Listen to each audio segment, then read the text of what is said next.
جانداروں میں حیاتی افعال میں ہم خلیے کی سادہ تقسیم کو پڑھ رہے. اس میں ہم پچھلے ویڈیو میں پڑھ چکے ہیں کہ خلیے کی سادہ تقسیم دو مراحل پر مشتمل ہوتی ہے. ایک مرکزی کی تقسیم اور دوسرے خلیہ مائع کی تقسیم. پھر ہم نے یہ پڑھے تھے کہ پہلے خلیے کا مرکزہ تقسیم ہوتا اور اس کے بعد خلیہ مائع تقسیم ہوتا. نتیجے میں خلیہ دو حصوں میں تقسیم ہو جاتا. خلیے کا مرکز جو تقسیم ہوتا وہ چار مراحل میں تقسیم ہوتا. چار مراحل سے گزر کر وہ تقسیم ہوتا.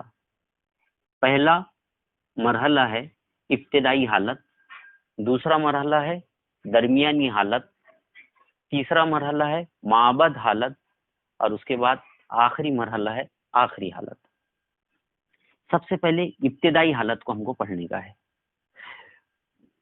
یہ خلیہ ہے اور یہ ہے خلیے کا مرکزہ. جیسے ہی ابتدائی حالت شروع ہوتی، مطلب خلیے کی مرکزی کی تقسیم کا پہلا مرحلہ ابتدائی حالت شروع ہوتا، تو مرکزی کی جو جھلی ہے یہ ٹوٹ جاتی.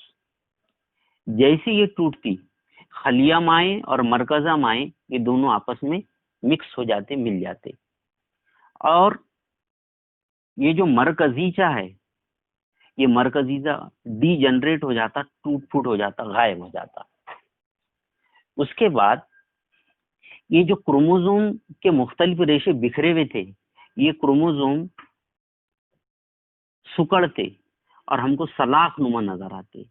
یہاں تک کہ ہر کروموزوم کے دو کرومیٹڈ بالکل واضح طور پر نظر آتے.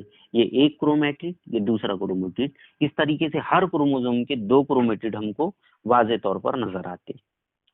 اور تیسرا اور اہم چینج اس میں یہ ہے کہ جو خلیے میں سینٹری اول رہتا، جس کو اردو میں مرکزک کہا جاتا، یہ سینٹری اول تقسیم ہوتا، دو حصوں میں تقسیم ہوتا، اور ہر حصہ ایک دوسرے کے مخالف قطبین پر پہنچ جاتا.